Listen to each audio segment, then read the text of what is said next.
Welcome to another episode of Private Parts with me, Liv Bentley. This is a cheeky bonus episode where I'm going to be reviewing the disgraceful behaviour that has been going on this Christmas.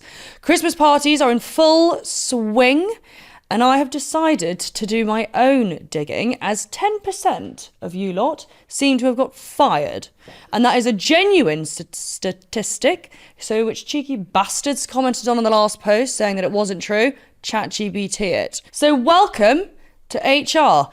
And I know a few of you have asked to be anonymous, but I think it's essential we tell your bosses who you are. Before we start, I'd like you to know that you are all a disgrace. I will be coming to your offices to repeat the respect in the workplace, which people clearly do not understand. Don't forget to like and subscribe and follow us wherever it is that you get your podcasts. First culprit. Please keep anonymous. I love the way that people say this. Let me set the scene. It's my first ever Christmas party. It's on a castle out at sea. I lived in Jersey at the time, which is obviously a small island. The castle is within walkable distance at low tide, but when the tide is high, you have to get a boat across. I got so steaming drunk, like blackout drunk. This is also the era of this Topshop Joni spray-on skinny jeans. I went to go to the toilet. I was so drunk I couldn't undo my jeans and just wet myself through my jeans. Completely mortified from what somehow was an immediately sobering accident, it was time to figure out what to do so nobody would see. I peeped my head out of the portaloo to check the tide. It was low. This was my only chance to walk, basically run back to the mainland across the sand. So off I go, scaling down the castle wall onto the rocks below, and I start walking across the sand in my wet jeans. Next thing, my shoes are soaking wet too. The tide was coming up. So in a huge panic, I tried to beat the tide, but it was coming in so fast. I was much closer to the castle at this point, so not only covered in my own piss, but shoes soaked from the sea and seaweed in my shoes. I returned to my colleagues who were in shock when they saw me. The next week at work, I was pulled into a meeting from a CCTV had caught someone scaling down the rocks of the castle, and of course it was me. I had to explain everything to my director and couldn't think up any viable reason to basically sailing without a harness down the walls. So I told him the truth. I did get in trouble and had to apologise to the Jersey Heritage Trust, who own and preserve the castle. But thankfully I didn't lose my job. I have to say that is actually quite a story. Scaling a building, having wet yourself. Also, to any girls out there who wear leotards, when you're pissed trying to do a leotard up, you're better off just wetting yourself. That's honestly. But I don't think that's sackable, but I do think scaling a building, it's it's a tourist destination. What do they say? The poor Jersey Trust. I would have actually loved to see that footage, by the way. That would have been priceless. Okay. I wonder if she had to watch it back in her disciplinary. That would be the worst, actually, / comical, because you couldn't watch yourself back easily with a straight face. Culprit number 2. Right. Oh, again, please keep confidential. Boss's daughter started working there. It's always a good one when it starts with that. The boss's daughter started working there. One thing led to another. We made use of one of the empty offices during the Christmas party, only to be interrupted by the dad entering the office and kissing his PA. Oh my God, only to be interrupted by the dad entering the office, kissing his PA, who was not the mother of his daughter. Turned out he was having an affair. Come early January, I got the sack for inappropriate behaviour at the office party. That's savage, actually. That's a full HR thing. I wonder what the daughter said. Also, he should have turned around and said, "Here, you cheeky fucker, you were getting your end away." That is fucking sackable. The dad should be sackable. Yeah. Look at the poor bloke from the Coldplay party. Coldplay party. Actually, it was no party for anyone involved, especially his wife. Number 3. I've been flirting with my director, who was recently divorced. Just friendly, banterish flirting most of the week leading up to our Christmas party. Fast forward to the event, and several hours and many glasses of champagne in, we ended up sharing a cheeky kiss. Oh, that sounds quite sweet. Throughout the evening, things got more heated. Several more kisses away from everyone in secret, to the point of ending up in a passionate clinch. Having sex in the boardroom, only to be interrupted by a female colleague who ended up joining in with us. Haven't had a work Christmas party that's ever come close to that one. full gangbang in the office. Whoa. People lose their minds. Do we think this is just a British thing? You don't hear often, No. come to the work Christmas party, it's a fucking keys in the bowl situation, let's all have a crack. Like, the thing is, though, I'm such a sicko, I would say I'd rate that. Yeah. Wouldn't you, really? Legends. Well, Iconic. not only some cheeky bloke having it on with one girl, but then he's managed to get the group involved.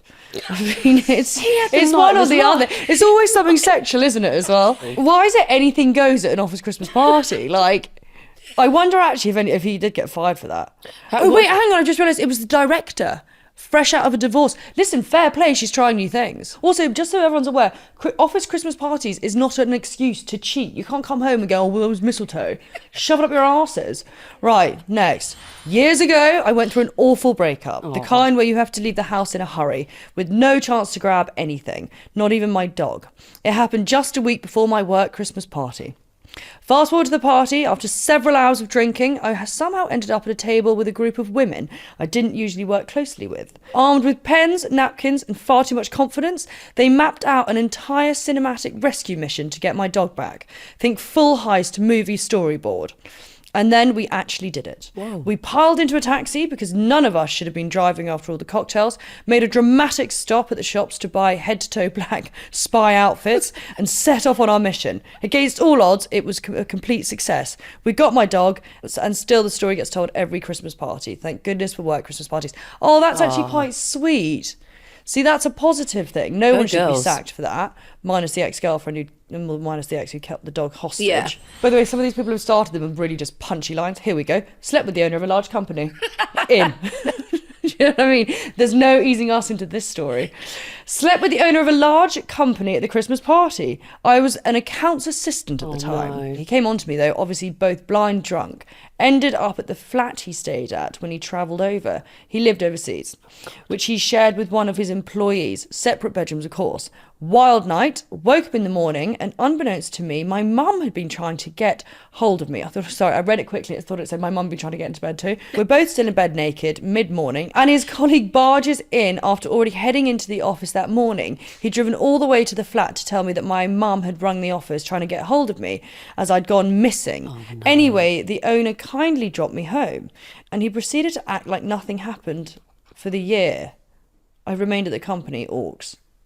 Oh, sorry, okay, there's a second section. I thought, God, that's pretty fucking tame for the Brits. Roll forward another 2 years. He messaged me on LinkedIn out of the blue saying, "Hi, stranger. We've been together 9 years now, happily married." What the fuck is going on here? Roll forward 2 years. He messaged me on LinkedIn out of the blue saying, "Hi, stranger. We've been together 9 years now, happily married for 3 with 2 dogs and a bit of office role play every now and then." Straight in with the punchy one. Snorted a line of cocaine behind the...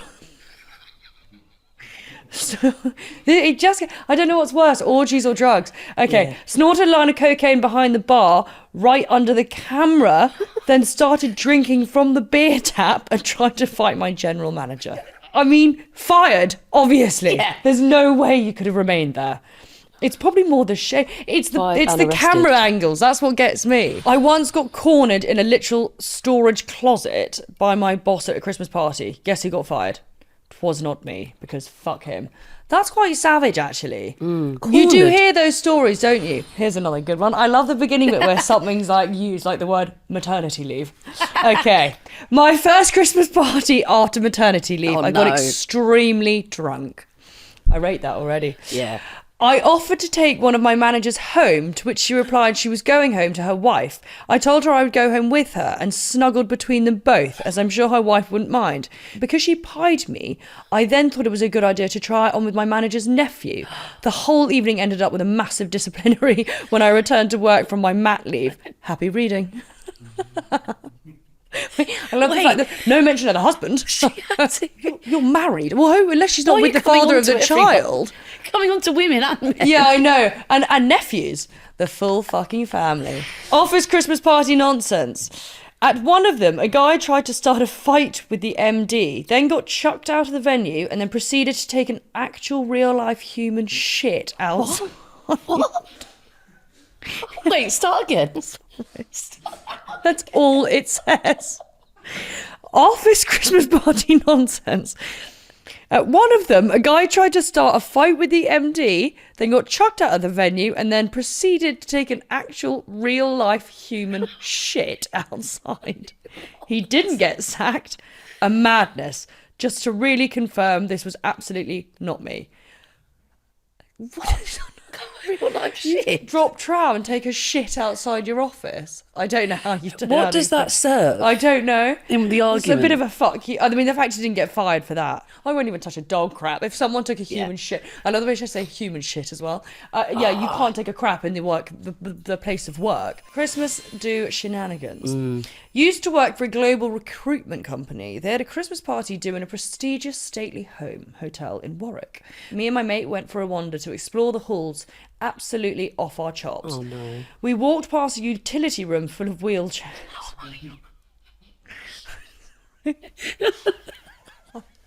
I used to do this with my sisters. We'd get shit-faced and nick our grandpa's wheelchair. We had wheelchair races down the corridors and crashed several times, damaging plasters and wallpaper. Mid-flight, I then clotheslined an antique giant vase that was full of Christmas balls. Thank God you didn't say someone's ashes. I later found out that the antique vase was as old as the stately home and irreplaceable. We woke up the next morning with absolute dread. I opened the wardrobe to get dressed and make an escape and noticed my friend had done a giant shit in there. What? I made a quick exit and left him in the room asleep. Both fired on Monday of criminal damage and indecent behaviour. Wait, What what's is it with people taking shit? What's it I with don't having a understand the relevance of a dump. I'll be honest, the wheelchair thing's kind of funny. Taking Yeah. the dump is not in a stately home. I don't know what to say to that. It's awful. I keep seeing it on Instagram, actually, videos of people doing craps in public places. Listen, my For You page is very odd at the moment. Yeah, And no, what that's I'm- not good. It's probably because it's listening to me read these things out. Yeah. Good start to this one. I didn't get fired, luckily, but I passed out under an inflatable reindeer at a corporate work party from where I drank too much. Threw up all over myself. When my boss carried me out, my dress rose up above my waist, and that's when everyone discovered I wasn't wearing any underwear. I then got put into a taxi and told the taxi the office was my home address and slept in the office all night. Fucking awful. I shudder. I don't know about that. You basically flashed your entire office. Carried out by your boss. Boss being carrying out and front bum out. Front bum. That is worse than people shitting. I'd never stay at that job. You're none. I couldn't face that the next day, if I'm totally honest with you. Now, if I saw you here with your top half on, being carried out by Rudy with your arse over his shoulder, Yeah. I don't know how you'd face Rudy us. would love it.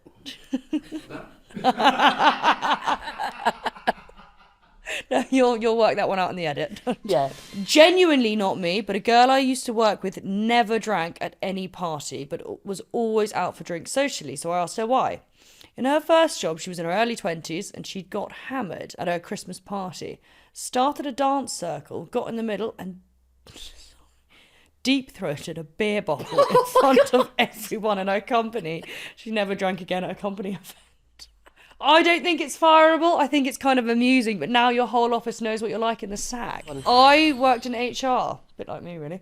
A young, newish boy came to the party. Free food and drink all night. He decided to just indulge in the drink. End of the night, he wants to continue the party, so asks a young, hip-looking man if he can get him some coke. Says he won't tell the boss because he doesn't even like the gay puff to prick. Didn't realise until Monday morning he was actually talking to the gay puff to prick. I wanted to die taking notes for that meeting. Yeah. You can't. You definitely can't say that. You definitely can't. And On also, Made in Chelsea, we actually had respect in the workplace meetings, and they would say all the words you cannot say. I mean, we know that you can't say gay pufter. no. But also, to what's say the it relevance to of your that? boss? I do like the beginning bit. They say didn't get fired, and then we're about to hear something really shocking that was completely fucking sackable. By the way, I love the cretinous people that listen to Private Parts. Thank you for sending these in. Didn't get fired, which is shocking, because on my way to the kebab shop, I climbed a snowman statue and licked its face like some deranged winter ritual. Then in the kebab shop, I loudly announced that my boss and his wife, both in their 50s, were virgins about to finally lose it tonight. Full lie, zero hesitation. And because I apparently wanted to be unemployed, I started a group chat, happy virgin birthday to you. Monday at work, not a vibe. But then that's quite banterous. I'd love to know actually how many people have kept their jobs and then the banter from the Christmas party has remained throughout the year. Okay, we've got one in from an Aussie bloke who, first year of working in TV, had their first very corporate, high-end office Christmas party at one of the owner's mansions. Ooh. Psyching themselves up, they got down to the pool. Here, they were going to go in their boxers. As one of them was pulling their trousers down, it caught the button on his briefs, ended up full schlong out the entire party, looking out the windows. Safe to say they were legends on the Monday morning back in the office. What I would actually really like to know is what you have to say to your next job, why you got fired for the first job. Because do you stand there and you say, basically, I took a shit on my boss's desk? Or do you fabricate the story and say, well, it wasn't for me? Did the bosses say, well, funnily enough, he offered me a fucking line of cocaine and called me a pufter? That's why he no longer works here. I know someone who was fired after the Christmas party. Unfortunately, she had a few too many and called the MD a cunt. We used to call it CLB, career limiting behaviour. It certainly was for her. Oh. That's quite funny, CLB. The thing is, though, this is the problem, right? If you are given an unlimited bar with a load of British people, no one in their right mind would turn it down. But where does one draw the line? A young lady decided to give a young man some oral relief in a closed room. Did I say closed room? I meant photo booth. And all the photos were published on the photo booth website. I would be absolutely fucking mortified. Imagine logging on, you see people's wedding albums that are like on Facebook. And there's a photo of you on your knees. People have no shame. The thing is, though, where everyone's going wrong, and I used to tell myself this, is oh, it's fine, everyone's pissed. They're not. No. And there are people that remember this shit. Now I'm one of them. Now you're you. Yeah, literally. You. But I used to do that. I used to cover myself, protect myself, being like, yeah, it's fine, everyone's on the same level. Yeah. Many years ago, one of my team members got thrown out for drunkenly pissing on the bar whilst waiting to order a drink. The photographer let slip a few weeks later that he'd had to Photoshop his testicles out of the group shots as he discreetly popped them out his fly and no one noticed until the shots were being edited. This starts well already. I got taken home in a police car at 3 a.m. because I was walking home 7 miles dual carriageway using a golf club as a walking stick and they thought I was blind. Coppers asked me where I got it from and answered for me before I could. You pinched it, didn't you? What I didn't tell them was I somehow had it in a nightclub for 3 hours in my trouser leg and that I thought it was the funniest shit. Had lost my wallet, phone was dead, feet were sore, and I was ready to pass out. My antics earlier, on with sticky fingers, got me a lift home and a slap on the wrist. Wow. What does that mean, sticky fingers? Stolen something. Oh, I thought you meant he'd fingered someone. I was like, what? This is where I draw the line, and this is the final one. Mm.